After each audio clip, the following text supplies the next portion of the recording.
बकिया video देखने से पहले वीडियो को लाइक करें, राहम टीवी चैनल को सब्सक्राइब करें और बेल आइकन पर क्लिक करें। शुक्रिया। आज हम बात करेंगे सूरतुल मुनाफिकून के बारे में। सूरतुल मुनाफिकून जी, ये इसका जो है नुज़ूल के एतबार से 104 नंबर है, गोया कि इससे पहले 103 सूरतें नाजिल हो चुकी हैं। अच्छा।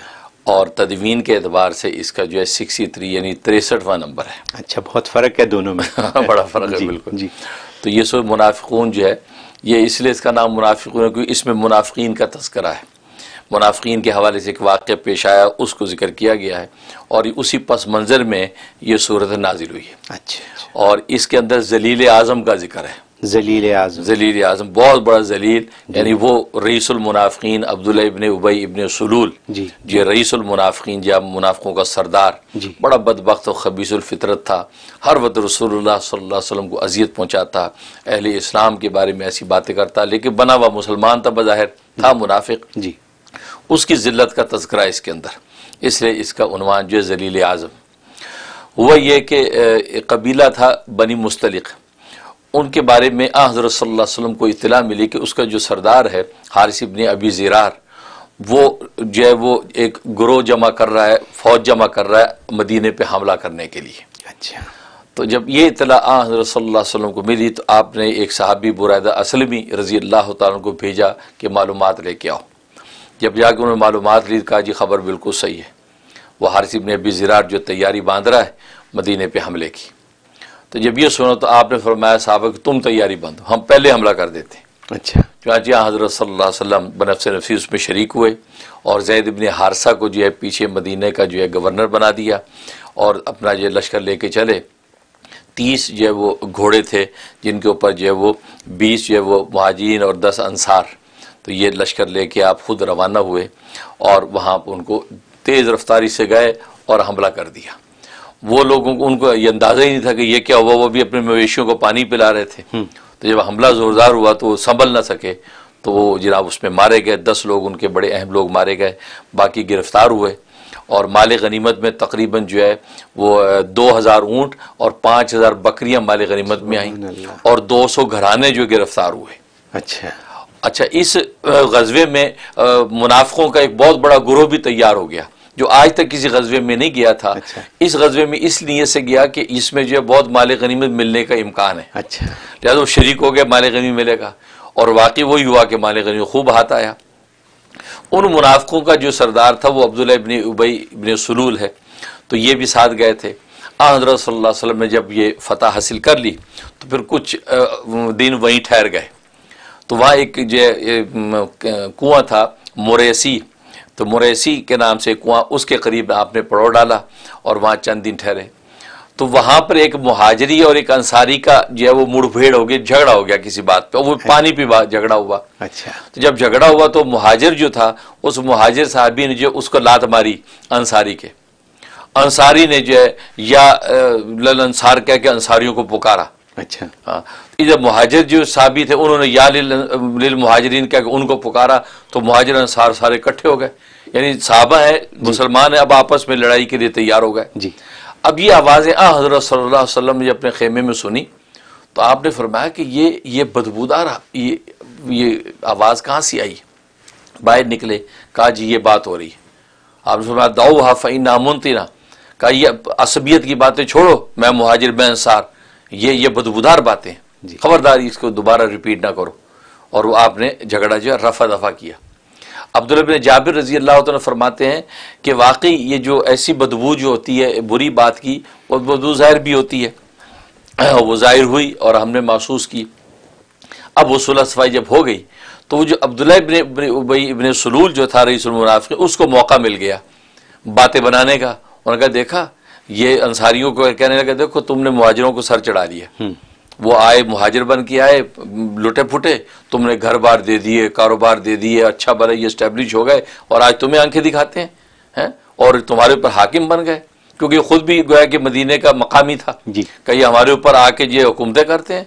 तो कहने का देखना अब हम मदीने वापस जाएंगे ना, तो जो सबसे ज़्यादा इज्जत वाला है वो सबसे ज़्यादा जलील को निकाल देगा। ये कुरान की आयत में भी अल्फाज मौजूद हैं। अच्छा। इससे मुराद उसे अपने आप को इज्जत वाला कहा और रसूलुल्लाह सल्लल्लाहु अलैहि वसल्लम को जलील कहा। اچھا کہ عزت والا ذلت والے کو نکال دے گا، جائیں گے ان کا بھی ہم دو دو ہاتھ کرتے ہیں.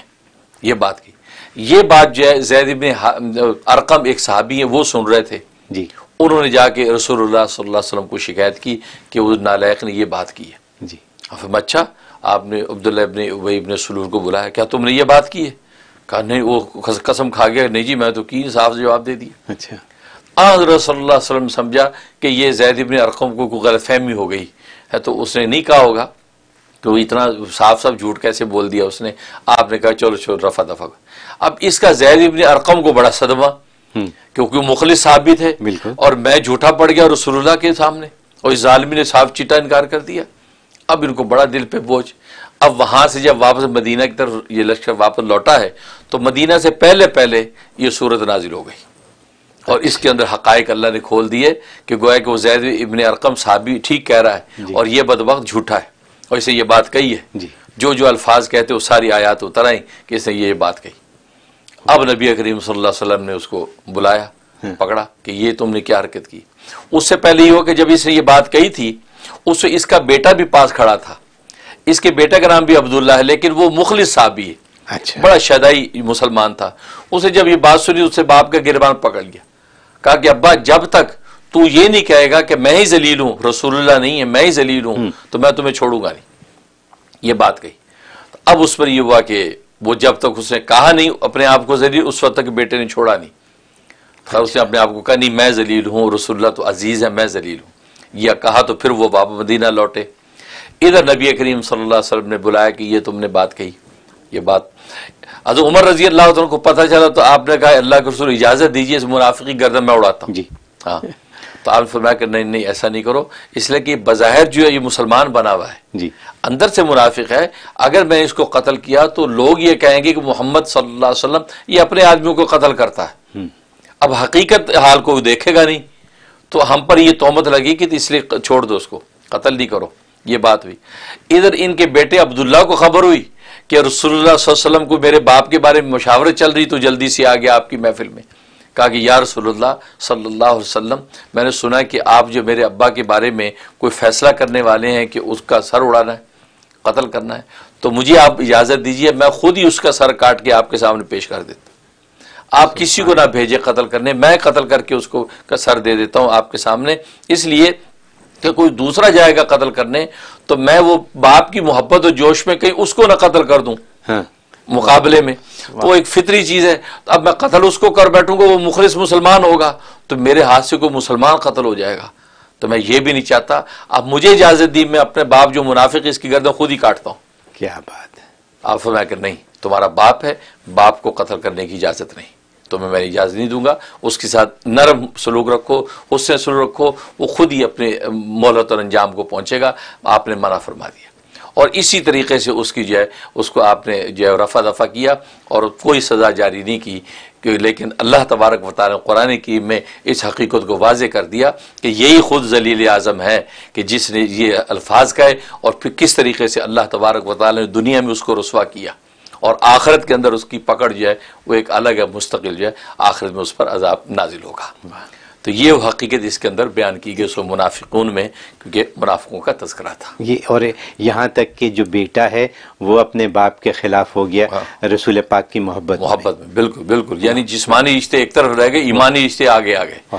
یہ کمال ہے. اور جو صحابی جن کے دل پہ بوجھ رہا، اللہ نے ان کو سچائی ان کی بالکل ظاہر کر. بس یہ اللہ تعالیٰ کی حکمت ہے.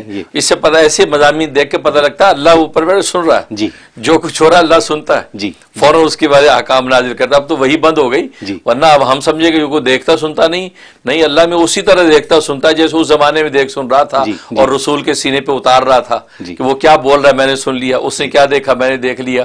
تو یہ آج ہمیں یہی ایمان رکھنا چاہیے کہ بس ہم جو چلتے پھرتے ہیں اللہ میں ہمیں واچ کر رہا ہے، اللہ میں ہمیں واچ کر رہا ہے، تو قدم قدم پھونک کے رکھیں.